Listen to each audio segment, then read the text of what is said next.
We're going to start talking about this LS engine and start tearing it apart in this episode. However, before I start tearing it apart, let's do a throwback to when I got it.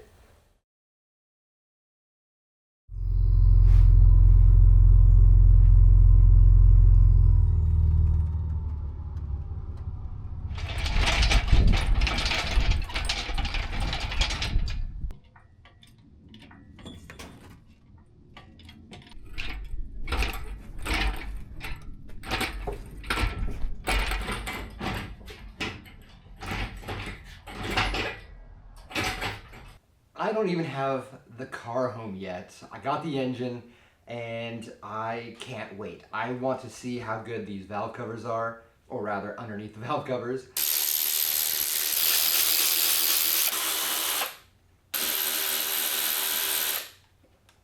All right, moment of truth. Smells like oil. Dang, that actually looks really good. This definitely does not look like it has 200,000 miles on it. It's actually, it's not too bad. That's awesome. Doesn't smell burnt, doesn't have anything bad. I think I got a solid choice. Pretty good for 500 bucks. Also, before I brought it into the garage, I did do a little bit of a scrub because nothing is worse than trying to take apart an engine and staying clean than an engine that is fully dirty.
I tried this new engine degreaser. It was like a pre-foaming engine degreaser. It seemed like it worked pretty well. What do you think?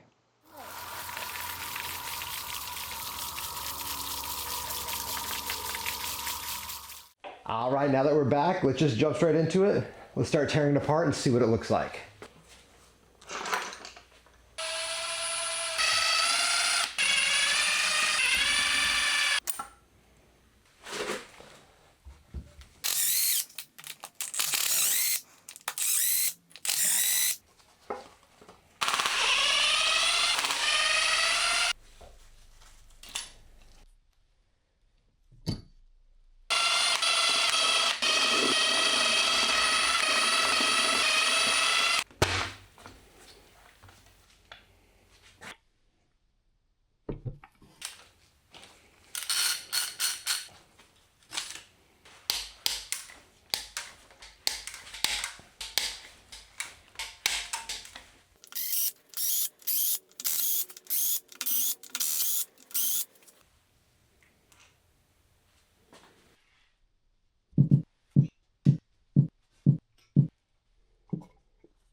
right, with the heads now off, it's the first look at seeing how good these cylinders are. There's a lot of carbon buildup.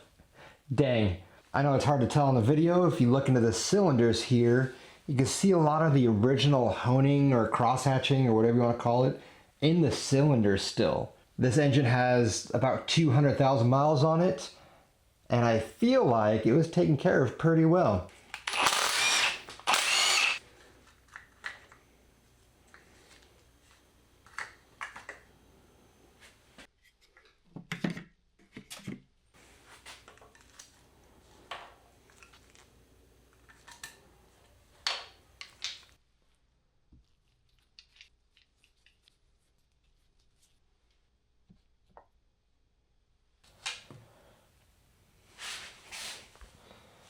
That actually doesn't look too bad.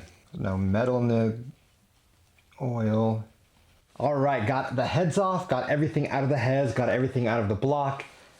This is actually looking pretty good. There isn't really much signs of wear anywhere, actually. Even on the hydraulic lifters, there's no play. The rocker arms are looking good, the push rods are looking good. I will be replacing the majority of this stuff, but this is actually a very, very good top end.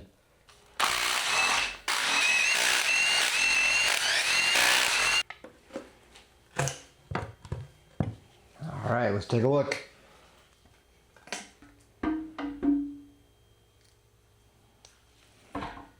So there is a little bit of buildup on here, which was kind of expected.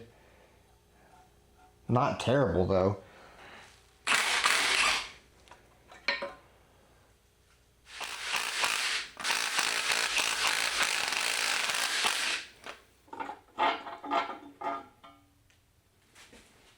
This bottom end is looking really fresh as well. That's awesome. There's no buildup. It looks like there's no scoring. I mean, this is looking great. I don't think I'm gonna redo this bottom end whatsoever.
Now, why are we doing all this teardown when I could have just run with this engine as is and get probably somewhere in the midst of 400 horsepower? This is a variable valve timing cam.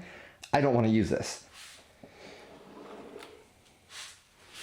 Got a brand new camshaft, non-VVT, stage 2 camshaft from Brian Tooley Racing. Oh yeah. Look at this beauty right here. I need to throw this in right now before I ding it up. I am throwing on a lot of assembly lube onto this thing. I want to make sure that it is not dry whatsoever when I install it. So I just mixed it all around as best I can over and over again until it was thoroughly lubed up. And it was messy.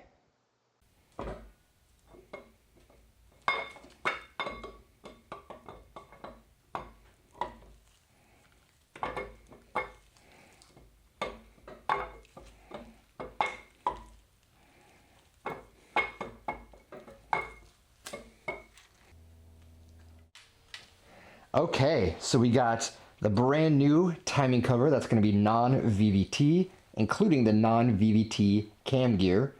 Got new trays to go along with our new hydraulic lifters. They are the LS7 lifters, so a big upgrade there. Got new push rods to go along with it as well.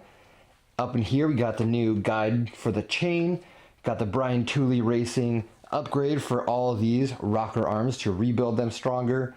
Got the new springs to hold the stronger valve tension so we don't have any valve float. And a few other goodies to go along with it.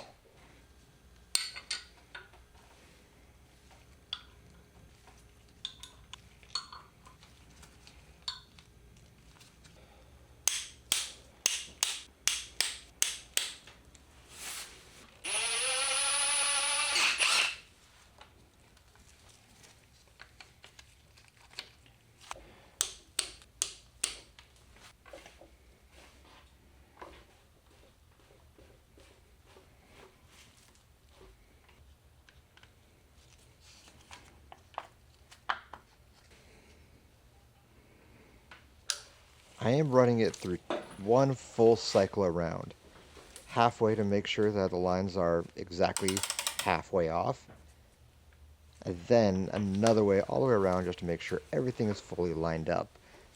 And look at that, beautiful. So much easier than an overhead cam.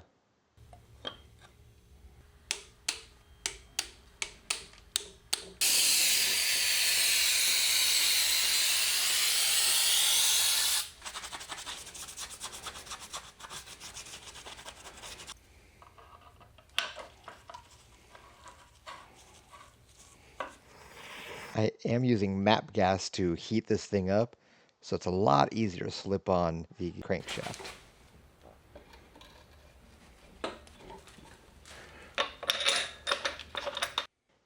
Don't worry, this is the old harmonic balancer bolt. I will be pulling that back out and replacing it with a brand new one, since they are torque to yield.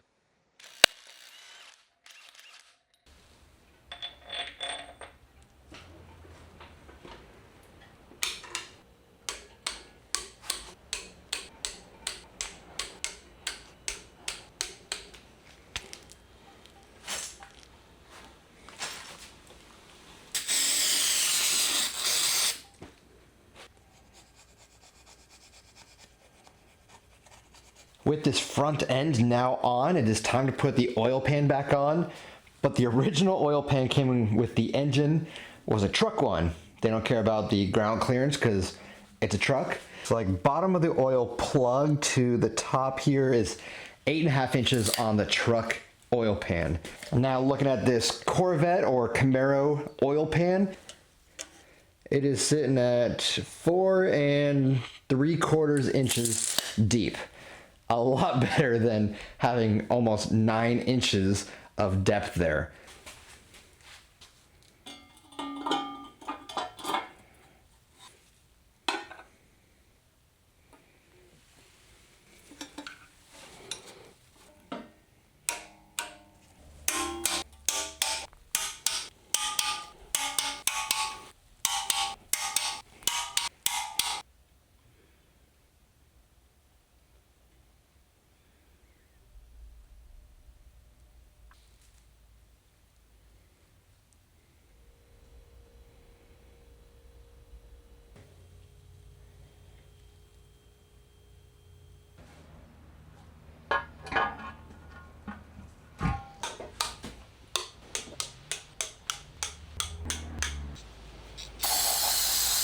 Scrub, scrub, scrub. I'll do it myself. Go for it. Dad, I love cleaning the engine with you every time. Disassemble. Maybe that. This is so much better than what it was.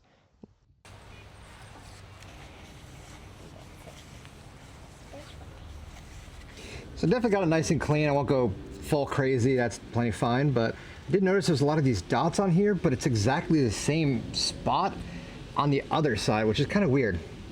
No idea what that's for. If you know what that is, please let me know. But it's the same on this side and that side, so I'm assuming it's on purpose.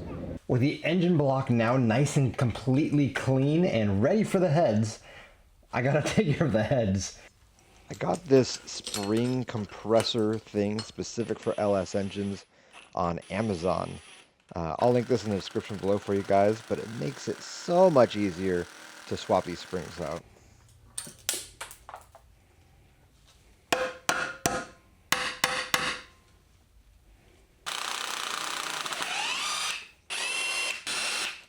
Because I'm running a larger camshaft, I am upgrading from the single OEM springs to these Brian Tooley dual spring system right here.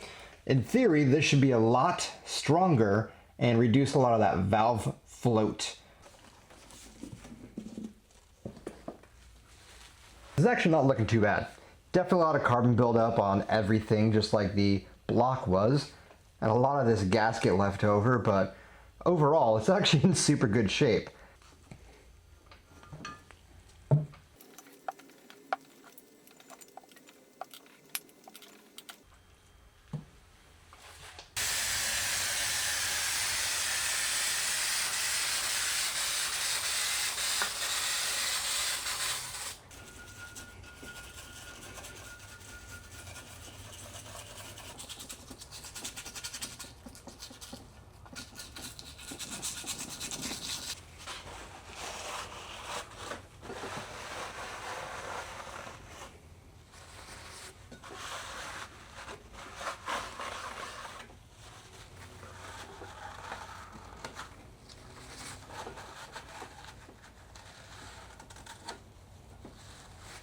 This is definitely a lot cleaner.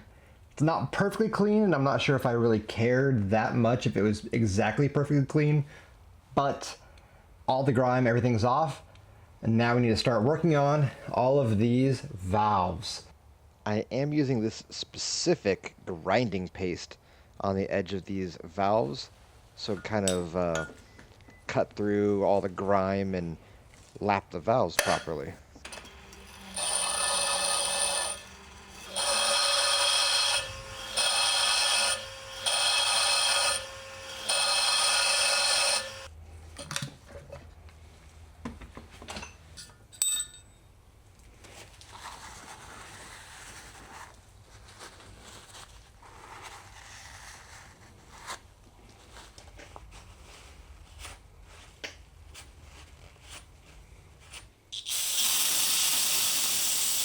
Well, taking a look at especially the exhaust side, on here you can see an actual nice defined ring on there, whereas if you look at one that has not been done, it is very grimy, very dirty, and it's kind of shiny. That looks like a lot of carbon deposit. Looking on here as well, you can see these two cylinders here.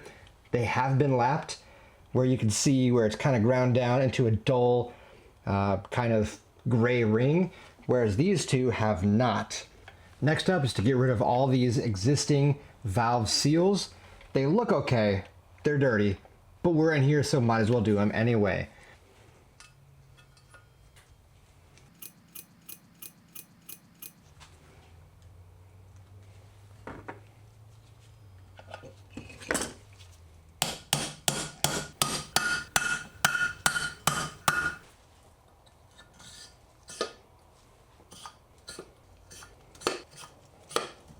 That is so much cleaner than what it was. All the valves are looking good. Obviously we lapped them, and the head, I think the head is straight.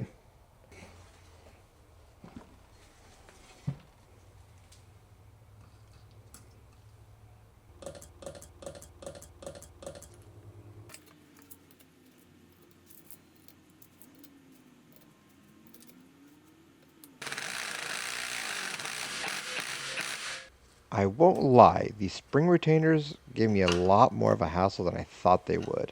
They were kind of off-centered, but after a lot of work, I finally figured out how to do them.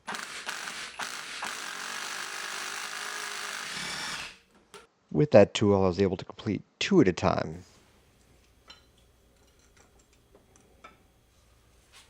I got some LS7 hydraulic lifters. That's what everybody says that we should do for pretty much any upgrade here. So these guys, they do have a little bit of oil on them, but I don't trust that. So I'm gonna put all of them in here and throw some oil in it.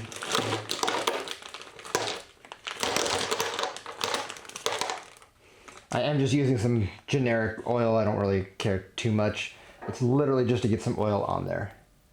While waiting for those, got some all brand new lifter trays to throw on in here.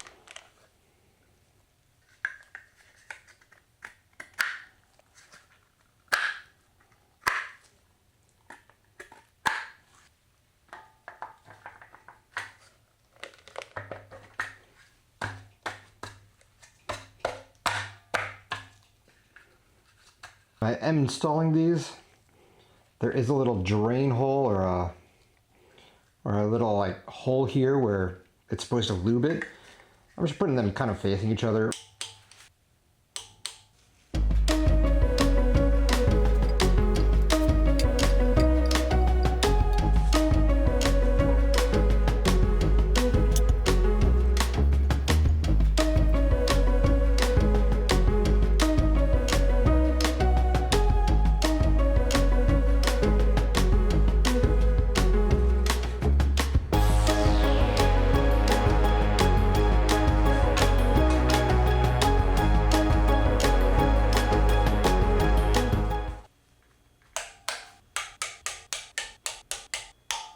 So I was not expecting to do this tonight, but as you can see, I was out in the sun and it was 89 degrees outside today, which means in the garage it is still 81 degrees. I think it's just time I'm just gonna paint it.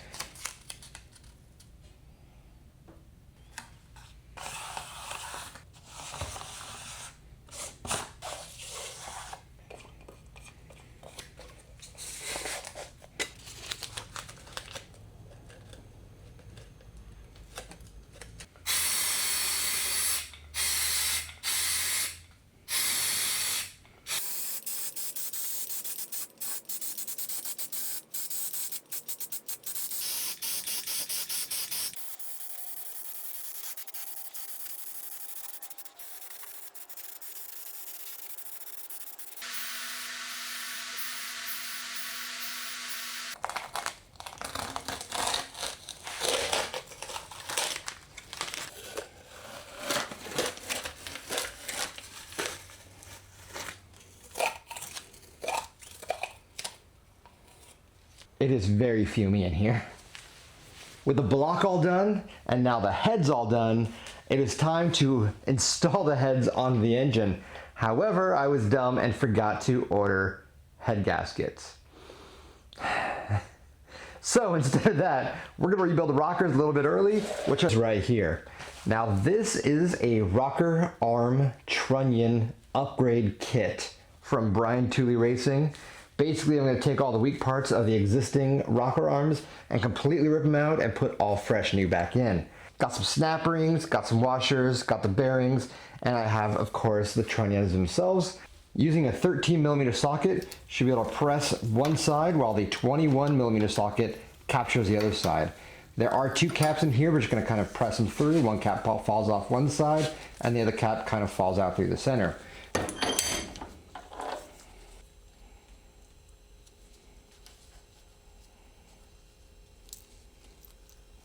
And the reason why I'm doing this is literally this right here. These should not fall apart in theory, but when you're pushing high horsepower, lots of RPMs, these have potential to fall out, and all of those go inside your engine. Yeah. These are all held in a little bit better. There's no two separate sections of it, it's just all one. Pressing it back in was just the same using the same sockets. Just gotta press in the one side first, then I inserted the new trunnion down the center and through the other cap on the other side. Then once that's seated, it just press in the other side, line everything up, and make sure everything is tight but also loose.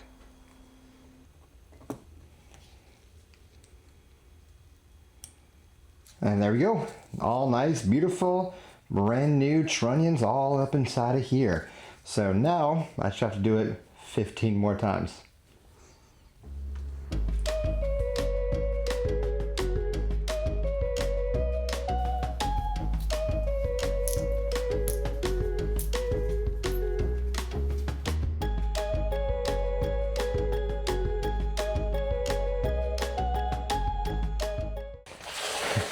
Okay, that took so much longer than I was expecting.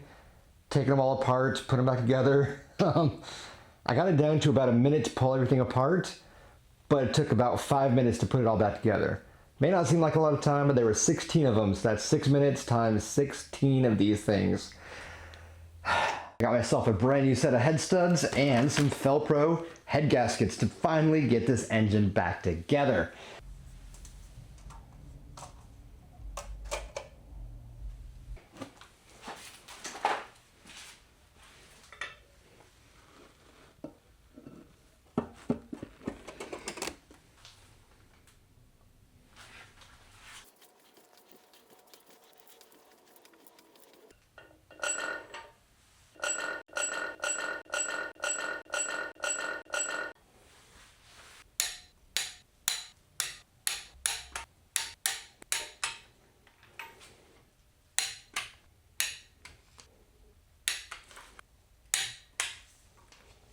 Just like the lifters, these rockers now need to get an oil bath.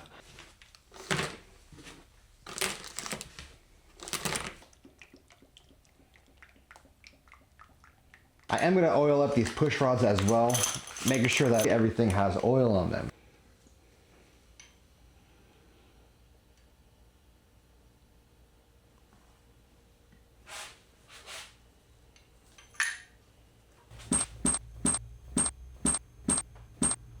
Even though I soaked all of these in oil before installing them, I am putting on some thicker assembly lube just to make sure everything is fully lubed up.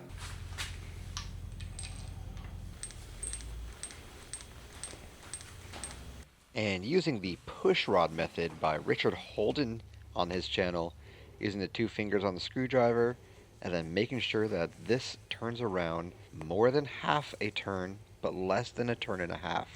Perfect. And once I verified every single one of those is the proper length, went through and torqued them all down. Pretty easy. And I can't let this fresh oil go to waste, so gonna lube up every single piece on here again. Really don't want anything to be nice and dry in here. It's gotta be all lubed up and ready to rock.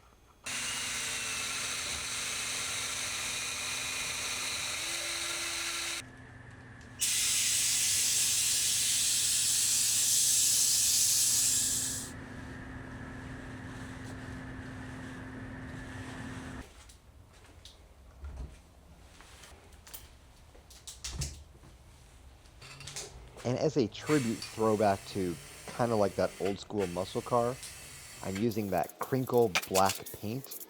I used that on my Mustang swap and I really liked it, so I'm doing it again.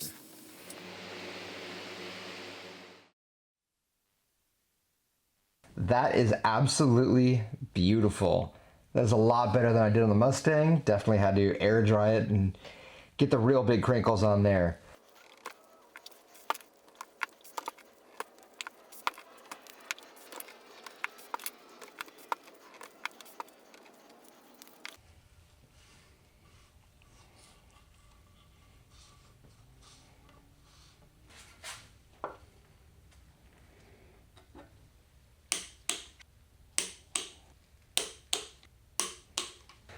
I think the engine is now officially done.